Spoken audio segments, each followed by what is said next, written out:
Yesterday I went to Liverpool and I spent about 3 hours in the car park of a skate park in Liverpool while my kids were riding the BMXs. And I spent some of that 3 hours thinking about what I was going to say in the next video in this project and writing that down. And because it's written down, it would be pretty facile of me to pretend at this point that I'm just making up at the spur of the moment. So if it's not too alienating, I'm going to read off again what I've already prepared. So again, if it comes off a little bit stilted or a little bit difficult, I apologise about that. I'll try to raise my eyes from the screen occasionally to look into the camera so that we have the illusion of communion between us, even though we're separated by time and space. I'll try to adhere to those conventions as much as I can. Okay, in this section I want to talk briefly about science and the background of physics and biology from which we, as apparently thinking, feeling beings, have emerged. Then I'll be moving on to a discussion of more recent histories when it becomes more valid to talk about things like psychology, language, feeling, understanding, knowledge, and thought. What I'll be arguing is that these cognitive phenomena, which are perhaps most closely associated with the being of human, have their origins and take their forms from the inanimate and impersonal matter of the world. To paraphrase Steven Pinker, I'll be saying that the stuff of thought is also the stuff of physics. I should just qualify that. What I'm not saying there, or what I'm not only saying there, is that that the mind is embodied. I'm taking it for granted that the mind is embodied, that there is no kind of supernatural or transcendental or metaphysical explanation for what mind is and what thought is. I'm assuming that we're all on the same page on that one, that all of this marvellous stuff that seems to be happening in our brains is a product of the material substance of our brains and the world and the body and world in which that brain is embodied and embedded. Of course I'm saying that, but I'm also want to talk about a little bit about the kinds of formal relationships that I think are in place between the structures of some aspects of biology and physics and the structures of some aspects of abstract thought. So that's where I'm going to go with this, but it'll be in a few videos' time I get there. Okay, to continue. We are, as Richard Dawkins says, memorably put it actually, middle-sized objects moving at middle speed. And that was from an essay called The Devil's Chaplain. And this size and speed is an important part of what makes us what we are and how we think.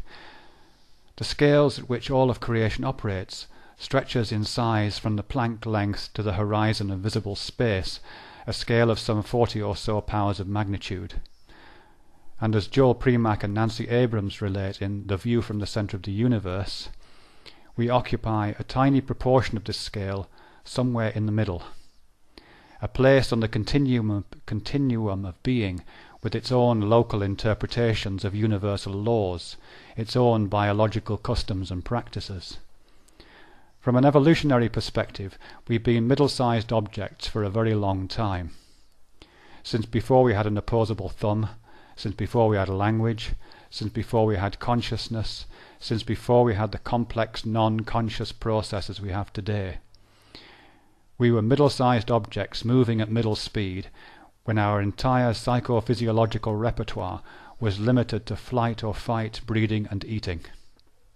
It is as middle-sized objects that our being asserted itself such that our physiology, and indeed our psychology, has designed itself to function within that particular range and scale of operation, to solve problems and exploit opportunities offered within that range and scale.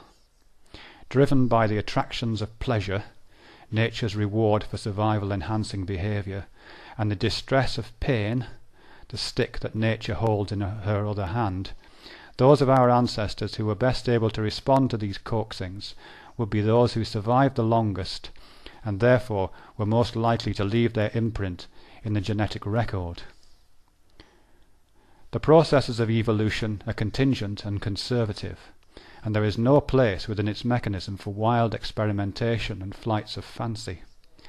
Should nature occasionally have the urge to assert herself as an avant-garde artist, the beautiful mutants that would result from such bohemianism, less well equipped to solve the problems of medium-sized objects moving at medium speed, would never make it into the museum of natural history that we carry in our genome. For this reason, we have never evolved eyes capable of seeing into the heart of the atom or into the reaches of outer space. Our hands bypassed the evolutionary pathway that led to their being able to feel X-rays or the gustings of the solar wind. In survival terms, we have nothing to lose and nothing to gain from such extended sight and surreal touch. We can hear the roar of a lion and the whimpering of a potential next meal, but not the background hum of the universe. We can hold apples in our hands, and we can hold the hands of a lover, but we have never had need to grasp a quark. The fact that we live in a world of quarks and X-rays, and that the ability to sense these entities directly, or at least as direct as embodiment allows, might be useful these days, is unfortunately irrelevant. The glacial speed of evolutionary development means that whilst we may think thoughts appropriate to the 20th century, we think these thoughts with ancient brains. We are Fred and Wilma Flintstones living in the universe of George and Judy Jetson. The fact that we do seem to be able to operate beyond the realm of our Stone Age senses is the mystery that Einstein spoke about. Our unique ability to think senselessly gives the lie to Haldane's pessimism at the queerness of quarks and the inexpressibility of X-rays. Okay, what I want to move on to later is a discussion about the nature of these thoughts, because I think when I'm using a term like thought, there's a problem, and I'm going to have to qualify that. Those thoughts which seem so adaptively perverse, I'll be talking about, and how it is that we do seem to be able to unproblematically entertain them, even if we don't always understand them. I'm not sure I know what a quark is. I've no idea what X-rays are. I will also want to consider later how we are able to entertain thoughts and ideas which have no physical reference in the material world at all. The abstractions not only of physics, but of politics, society, culture, and the self. Before we go there, though, I want to stay with Fred and Wilma, or at least with Lucy and the Hobbit for a while, to consider what might be going on in their heads. What kind of thinking might have taken place in the brains of those great to the power of 10,000 grandparents of ours, housed in those squat brown bodies walking the plains of what is now West Africa? Is thinking really an appropriate term to use? Okay, I'm going to hold it there. I'll be posting this text just as I've read it pretty much on the blog which accompanies these videos, and it'll be in the info box alongside this video. Again, if you've got any comments, that's always welcome. I'm always welcome to happy to receive those. Criticisms, of course, that's absolutely fine. I have no issue with that. And I hope you're enjoying them so far. Thanks very much for watching.